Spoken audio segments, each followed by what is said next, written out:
अहले इस्लाम जो नज़रियो ऐं अक़ीदो इहो आहे, रसूलुल्लाह सल्लल्लाहु अलैहि वसल्लम 23 साल पंहिंजी महिनत कई। उन महिनत जे नतीजे में जेका जमात तैयार थी, उन जमात रसूलुल्लाह जी रहलत का बाद में रसूलुल्लाह जे मिशन ऐं पैगाम के, रसूलुल्लाह जी शरीयत ऐं दीन के खणी करे उम्मत ताईं पुॼायो। अल्लाह साईं जेको वाइदो फरमायो रसूलुल्लाह सां, हुवल्लज़ी अरसला रसूलहू बिल हुदा व दीनिल हक़ लियुज़हिरहू अलद्दीन कुल्ले, के मोहम्मद अरबी अल्लाह साईं तुंहिंजी शरीयत के कायनात जे अदियान मथां ग़लबो अता कंदो। अल्लाह ताला ज़ाते पैगंबर जी ज़िंदगी में दलाइल जी सूरत में ग़लबो अता कयो, लेकिन हुकूमती ग़लबो अल्लाह साईं रसूलुल्लाह जी रहलत का बाद में जमाते सहाबा के अता करे इन वाइदे ते पंहिंजी सदाकत जी मोहर हणी करे ॾेखारी। असांजो नज़रियो आहे रसूलुल्लाह जी रहलत का बाद में रसूलुल्लाह जी खिलाफत आहे। जेके सहाबा ख़लीफ़ा बणिया उहे बरहक़ हा, खिलाफत सच्ची ही, खिलाफत जी जेका तरतीब आहे उहा बे हक़ ते आहे। लेकिन काफ़िरन जो अक़ीदो ऐं नज़रियो आहे त रसूलुल्लाह खां बाद में मआज़ अल्लाह इर्तिदाद आहे। रसूलुल्लाह 23 साल जेका मेहनत कई, रसूलुल्लाह जी रहलत का बाद में सारी ज़ाय थी वई। मआज़ अल्लाह सुम्मा मआज़ अल्लाह, सिवाय 3 या 4 जे सब सहाबा सारी रसूलुल्लाह जी मेहनत ज़ाय थी वई। लेकिन अल्लाह तबारक व तआला जीअं रसूलुल्लाह जी शरीयत जे हर हिकु मसले के दलाइल से मजबूत फरमायो आ, इं ही अहले इस्लाम जो यो नज़रियो जो रसूलुल्लाह का बाद में रसूलुल्लाह जी खिलाफत हली आ, खिलाफत बे सच्ची आ, खिलाफत जी तरतीब बे सच्ची आ, कुरान और हदीस जे दलाइल से मुय्यद ऐं मजबूत है। ऐं काफ़िरन जो हर एक मसलो जिए कूड़ ते ठगी ते बदल होंदो आ, इं ही काफ़िरन जो इहो मसलो भी कूड़ ते आहे। इन जी हक़ानियत या कुरान और सुन्नत उन्हनि जो साथ नथो ॾे। अल्लाह तबारक व तआला सूरह नूर जी आयत नंबर 55 जे अंदर इरशाद फरमायो, वअदल्लाहुल्लज़ीना आमनू मिनकुम वअमिलुस सालिहाति लयस्तखलिफन्नहुम फिल अर्द। अल्लाह वायदो तो फरमाए, अल्लाह वायदो करे चुको उन्हनि सां जहीं ईमान क़बूल करे अमल साले कया, बाज़ अफराद सां अल्लाह साईं उन्हनि के खिलाफत अता कंदो। वअदल्लाहुल्लज़ी, वायदो करण वारो केरु आहे? अल्लाह आहे।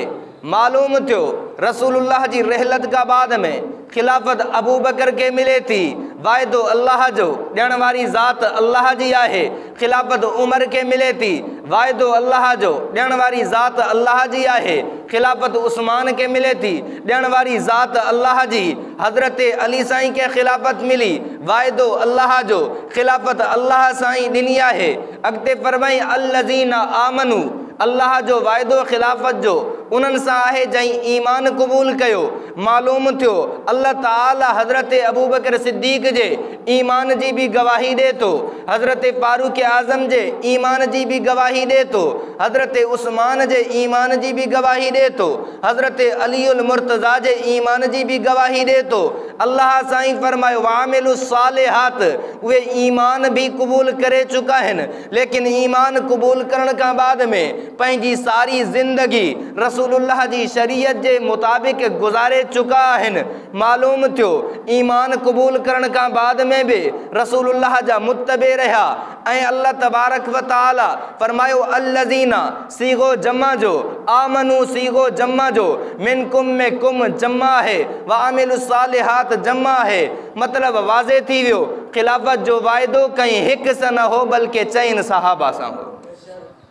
छो त जेकॾहिं खिलाफत जो वायदो कहीं हिक सहाबी सां हुजे हा त अल्लज़ी हुजे हा, आमना हुजे हा, अमेला हुजे हा, मिन का हुजे हा, आमनू भी न हुजे हा, अल्लज़ीना जमा भी न हुजे हा, अमिलुस सालिहात जमा भी न हुजे हा।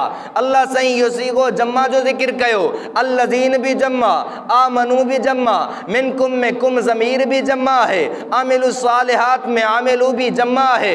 मालूम थियो खिलाफत जो वायदो कहीं हिक सां कोन आहे, जहीं जेकई सहाबा के खिलाफत मिली है उन सब सा अल्लाह ताला जो खिलाफत जो वायदो हो अल्लाह इनते एक गाल भी वाजे कई फरमाया मिन कुम सब सहाबा मोमिन ता आहिन अमल साले करण वाला ता आहिन लेकिन जेका खिलाफत मिलंदी मिन कुम तवां के सब के न मिलंदी बल्कि तमामा बाज के मिलंदी मिन बाज जे लाए आहे यानी खिलाफत अल्लाह साईं जेका अता कंदो सब सहाबा के अता कोन कंदो अल्लज़ीना आमनू ईमान वारा ता सब सहाबा आहिन व अमिलु सालिहात चंगा अमल करण वारा ता सब सहाबा आहिन लेकिन अल्लाह साईं जेकी खिलाफत अता कंदो उहा सब के अता कोन कंदो उन जे लाए इंतिखाब अल्लाह साईं चैन यारन जो नंबर 2 या तरतीब जेकी खिलाफत जी आहे पहिरियों खलीफो हज़रत अबू बकर सिद्दीक बियों खलीफो हज़रत फारूक आज़म टियों खलीफो हज़रत उस्मान साईं